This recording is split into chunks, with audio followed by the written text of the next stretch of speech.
ఇంట్లో కూర్చుని ఇంగ్లీష్ నేర్చుకోవాలనుకుంటున్నారా? అయితే వెంటనే మా స్పోకెన్ ఇంగ్లీష్ క్లాసెస్కి కాల్ చేయండి. హలో నమస్తే, వెల్కమ్ టు సుమన్ టీవీ. ప్రస్తుతం మనతో పాటు సైకాలజిస్ట్ అండ్ మోటివేషనల్ స్పీకర్ అయిన విజయ్ జక్కూజే గారు ఉన్నారు. వీరితో ఈ రోజు కొన్ని విషయాల్ని మనం డిస్కస్ చేద్దాం. హలో అండి, నమస్తే. ఇప్పుడు చూస్తున్నాం మనకి రిలేషన్షిప్స్ కానీ ఏవైనా కానీ చాలా టాక్సిక్ అవుతూ వస్తున్నాయి.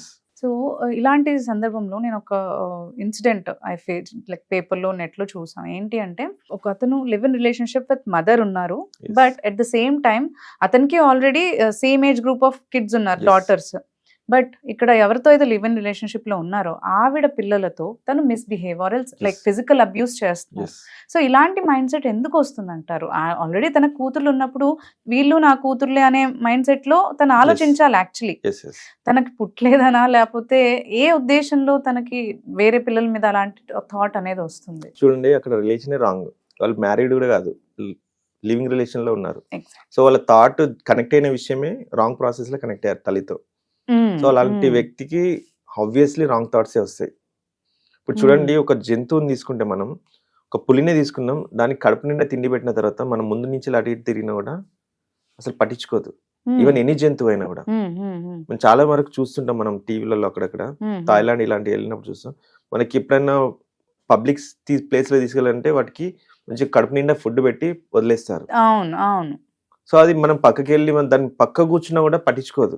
అదే మనిషిని చూడండి అసలు ఎంత క్రూయల్ గా తయారవుతుందంటే, ఇప్పుడు ఆల్రెడీ తల్లితో illegal relation, that is also marriage చేసుకోలేదు. బట్ ఎంతవరకైనా కూడా చూడండి, ఆ తల్లికైనా కూడా మినిమం కామన్ సెన్స్ ఉండాలి. తనకి ఎట్లాగైనా కూడా పిల్లలు కారు అనే ఫీలింగ్ ఉంటది. ఇప్పుడు వచ్చిందే ఒక రాంగ్ ప్రాస్పెక్ట్ తో వచ్చిండు, ఎంజాయ్ చేయాలనే మెంటాలిటీతో వచ్చిండు. సో ఇక్కడ ఏంటంటే బై వన్ గెట్ వన్ అనే ఆప్షన్ లో వెళ్తాడు అతను. ఇప్పుడు ఉన్న మెంటాలిటీ ఎలా ఉందంటే పీపుల్ది, ఇంతసేపు ఎక్స్ప్లోరింగ్ ద న్యూ థింగ్స్ అనేటట్టే ఉంది.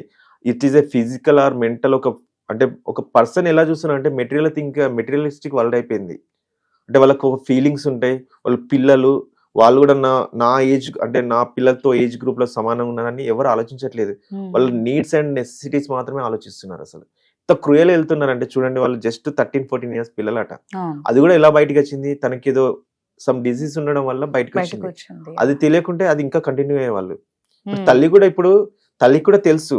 ఇక్కడ మనకు చాలా వరకు చూస్తే ఏంటంటే వాళ్ళు తెలియదు, అక్కడికి వెళ్ళి అంత అయిపోయిన తర్వాత ఏంటంటే వాళ్ళు సెక్యూర్ అనే అప్పుడు ఒక థాట్ వస్తుంది.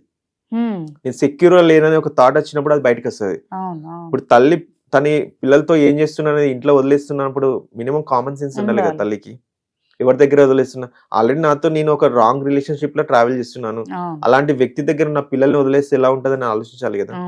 ఇప్పుడు అక్కడ థింగ్ ఏమైంది, అతనికి సమ్ డిసీజ్ ఉందని నిలవడం వల్ల నాకంటూ ఒక ప్రొటెక్ట్ లైఫ్ లేదని తను మళ్ళీ ఒక మంచి వృత్తిలో ఉన్నాడు. ఏంటి, టీచర్. 100 మందికి అంటే కొన్ని వేల మందికి నేర్పించే స్థితిలో ఉన్నాడు. అలాంటి వ్యక్తులు కూడా చూడండి సమాజం మీద పడి ఎలాంటి ఇన్ఫర్మేషన్ ఇస్తున్నారు, ఎలాంటి పనులు చేస్తున్నారు. అలాంటి అన్ఎడ్యుకేటెడ్ వాళ్ళకే ఇలాంటి థాట్స్ వస్తాయి, లేకపోతే ఇంత ఇల్లిటరేట్ వాళ్ళకే ఉంటుందని అంటారు. ఆయన అంత చదువుకొని కూడా ఇలాంటి థాట్ కి వచ్చారు అంటే అసలు చెప్పాలంటే చదువుకోవడానికి మెంటల్ చాలా తేడా ఉంది. ఎందుకంటే మీరు చూడండి, వివేకానంద ఒక టైంలో ఏం చెప్పాడంటే all the qualifiers are not educated. ఊళ్ళలో చూడండి, మన అసలు ఏం చదవరు, రైతులు ఉంటారు, వాళ్ళకి ఎంతో అబండెంట్ నాలెడ్జ్ ఉంటది. వాళ్ళు ఎవరితో ఎలా బిహేవ్ చేయాలి, ఏ టైంలో ఏం చేయాలి, టైం మేనేజ్మెంట్ కూడా చూడండి. వాళ్ళు మార్నింగ్ అంటే 5 లేస్తారు. మనం ఎంతమంది లేస్తున్నాం 5కి? మనం ఏంటంటే సూపర్ హీరోస్ అని చెప్పుకుంటాం. ఐటీలో పనిచేస్తున్నా, నేను ఇక్కడ బ్యాంక్ లో పనిచేస్తున్నా అని. వాళ్ళు మనకు ఫుడ్ పెడుతున్నారు కదా. వాళ్ళు ఒకరోజు నేను పడుకుని లేవకపోవచ్చు అలా అనుకోరు. వాళ్ళు కంపల్సరీ 5 అంటే 5కి లేస్తారు. వాళ్ళకున్నంత మైండ్ సెన్స్ కానీ వాళ్ళు నేచర్ని చూసి నేర్చుకుంటారు, మనం బుక్స్ నుంచి నేర్చుకుంటాం. అందుకే all the qualifiers are never be educateds. ఇక్కడ ఈ మనిషి విషయంలో జరిగింది అదే. ఇంత క్రూయాలిటీ కాకుండా చూడండి, వాళ్ళతో తల్లితో ఆల్రెడీ రాంగ్ రిలేషన్, ఆల్రెడీ ఒక రిలేషన్ వదిలేసి ఒక రాంగ్ రిలేషన్ వచ్చాడు, దాన్ని ఇంకా కంటిన్యూ చేస్తూ వాళ్ళ కూతుర్ల మీద కూడా. ఎందుకంటే ఇప్పుడు తల్లికి అసలు ఇక్కడ చెప్పాలంటే తల్లిది మెయిన్ ప్రాబ్లం. ఆల్రెడీ ఒక రిలేషన్ లో ఉన్నప్పుడు తన పిల్లల్ని ప్రొటెక్ట్ చేసుకోవాలని ఉండాలి. ఎందుకంటే ఆల్రెడీ ఒక వ్యక్తితో రాంగ్ రిలేషన్ లో ఉన్నాను, that is wrong. Already mentally కూడా తనకి తెలిసి ఉండొచ్చు, కానీ తన ఫిజికల్ నీడ్స్ కావచ్చు, ఇంకేమైనా కావచ్చు, మేబీ ఎకనామికల్ ఏమైనా సపోర్ట్ చేస్తున్నాను కావచ్చు. స్టార్టింగ్ లో క్లోజ్ అయిపోయింది, ఫ్యామిలీకి ఇంటిమేట్ చేసింది. ఆ పిల్లలు కూడా ఎవరు ఒక తండ్రి లాంటి వాడో సమ్ అమ్మ వాళ్ళ ఫ్రెండ్ అనేది సంథింగ్ దగ్గర తీసుకుని ఉంటారు. ఉంటారు. బట్ ఇక్కడ ఆయన తీసుకునేది నాతో ట్రావెల్ చేస్తున్నారు, వీళ్ళతో ఎలా అయినా ఉండొచ్చు అని ఇతను వెళ్ళిపోయాడు. ఈవెన్ పిల్లలు కూడా ఇప్పుడు చెప్పాను కదా, అసలు చాలా మంది పిల్లలు స్టార్టింగ్ స్టేజ్ లో పేరెంట్స్ కి చెప్పుకోలేకపోతున్నారు. ఎందుకంటే అంత ఇంటిమసీ లేదు పేరెంట్స్ కి కిడ్స్ కి. అంటే చెప్తే ఏమంటారో కొడతారో అని ఒక భయము. ఎప్పుడైతే పేరెంట్స్ పిల్లలతో టైం ఎక్కువ కేటాయించేది ఉంటే వాళ్ళు ప్రతిదీ షేర్ చేసుకుంటారు. ఇప్పుడు ఫర్ ఎగ్జాంపుల్ మీకు బెస్ట్ ఫ్రెండ్ ఉంది, మనం ఏ విషయమైనా చెప్తాం, వాళ్ళకి చెప్పేటి పర్సనల్ చెప్తాం, ఎనీథింగ్ చెప్తాం. ఈవెన్ పిల్లలకి తల్లిదండ్రులకు కూడా అది లేదు ఇప్పుడు, ఆ బాండ్ లేదు. ఎందుకంటే ఎంతసేపు ప్రైవేట్ లైఫ్, మీకు స్పెషల్ రూమ్ ఇస్తున్నా మీరు ఎంజాయ్ చేయండి, వీళ్ళు ఒక రూమ్ లో ఉంటారు వీళ్ళు ఎంజాయ్ చేస్తుంటారు. బట్ వాళ్ళ ఇద్దరి మధ్యలో ఇంటిమసీ లేదు. చిన్న విషయం జరిగినప్పుడు అదే ఇప్పుడు తనతో మిస్బిహేవ్ చేస్తున్నట్టు జస్ట్ మీద చేయడం కానీ అలాంటి ఫిజికల్ అబ్యూస్ చేసినప్పుడు వాళ్ళ మదర్ చెప్పినట్టే వాళ్ళ మదర్ ప్రొటెక్ట్ చేసుకునేది కదా. డెఫినెట్లీ అంత దూరం వరకు చేసుకునే ఫ్రీడమ్ ఇవ్వాలంటారు. ఎస్, డెఫినెట్లీ ఫ్రీడమ్ ఉండాలి. పేరెంట్స్ కంపల్సరీ పిల్లలతో మంగపోయినప్పుడు మాత్రమే వాళ్ళు ఎలాంటి పెయిన్ అయినా కూడా కంపల్సరీ చెప్తారు. పేరు చెప్పట్లేదు, గేమ్ చెప్పట్లేదు ఇక్కడ పిల్లలు. అసలు కొందరు పిల్లలు అయితే పేరెంట్స్ తో మాట్లాడ కొన్ని రోజులు అవుతుందని అనుకుంటాం. ఎందుకంటే వాళ్ళు చెప్తారు ఏంటంటే పేరెంట్స్ సింపుల్ గా చెప్పేదంటే మంచి స్కూల్లో వేసాం, మంచి తిండి పెడుతున్నాం, మంచి వాళ్ళకి కావాల్సిన వాళ్ళు ఒకటి అడిగితే మేము 10 కొనిస్తున్నాం, లగ్జరీ కార్లలో తిప్పుతున్నాం, ఇవంటి అంటారు. But how much quality life you are giving, ఎంత క్వాలిటీ లైఫ్ ఇస్తున్నారు, ఎంత వాళ్ళతో కమ్యూనికేట్ చేస్తున్నారు, ఏ పేరెంట్ ఆలోచించట్లేదు. వాళ్ళు చేసే పనులు వాళ్ళు చేస్తారు. మొబైల్ ఫోన్ ఇస్తున్నాం, వాళ్ళు ఏం చూస్తున్నారో అబ్జర్వ్ చేస్తున్నారా? చేయట్లేదు. ఎందుకంటే ఒక ఏజ్ లో పిల్లలకి ఏం చేస్తే ఏమైతుంది అనేది తెలియదు. జస్ట్ అది చేస్తే ఒక కిక్ వస్తుంది అని అనుకుంటారు, దాని తర్వాత జరిగే పరిణామాలు ఉంటాయి కదా వాళ్ళకి తెలియదు, సీరియస్లీ తెలియదు పిల్లలకి. మేము ఇది చేస్తున్నాం దాని తర్వాత ఏమైతుంది అనేది అసలు చాలా 90% పిల్లలకి తెలియదు. ఒక 10% పిల్లలకు మాత్రమే తెలిసి చేస్తారు. 90% ఒక ఎంజాయ్మెంట్, ఏదో స్పెషాలిటీ, ఫ్యాంటసీ అంటాం కదా. ఇప్పుడు ఒక మూవీకి వెళ్తే కటింగ్ స్టైల్ చేయించుకోవాలి, చినిపోయిన వాళ్ళు బట్టలు లాంటివి వేసుకోవాలి, ఇదంటే ఫ్యాంటసీ వాళ్ళు అన్నట్టు. సో అది కూడా ఫిజికల్ రిలేషన్ కూడా ఫ్యాంటసీ అనుకుంటారు వాళ్ళు.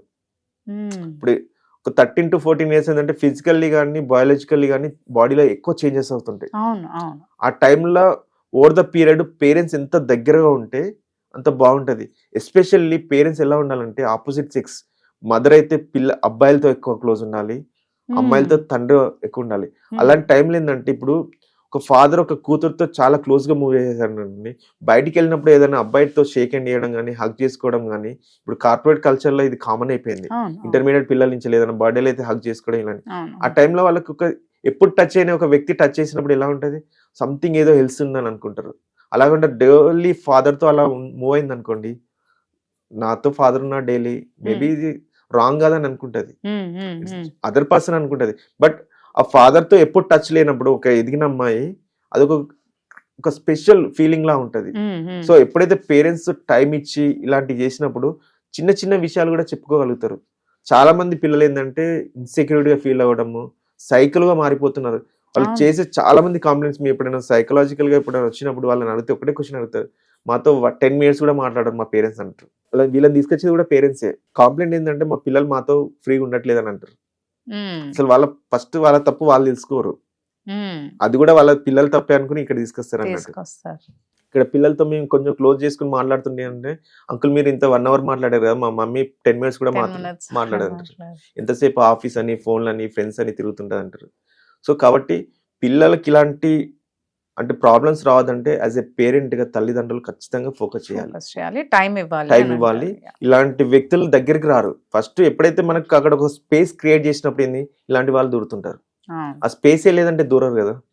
మన చాయిస్ ఎవరు ఇస్తున్నాం, యాజ్ ఎ పేరెంట్ వీళ్ళు ఇస్తున్నారు. ఇప్పుడు ఆ తల్లి ఎవరైతే ఆ అబ్బాయి అతను ఎవరైతే ఉందో ఆ రిలేషన్ అక్కడి వరకే పెట్టుకుంటే ఇంటి దగ్గర తీసుకురాకుంటే వీళ్ళ పరిచయం అవుతారా, రారు కదా. సో స్పేస్ ఇచ్చినప్పుడు ఇలాంటి ఎన్నో జరుగుతుంటాయి. మనిషి బుద్ధి అసలు డేంజరస్ అంటారు సార్, ఒక జంతువు కన్నా అసలు అతి దారుణం అంటే దారుణం అసలు. సో అందుకే యాజ్ ఎ పేరెంట్ గా చాలా జాగ్రత్తగా ఉండాలి పిల్లలతో. Exactly. Thank you so much.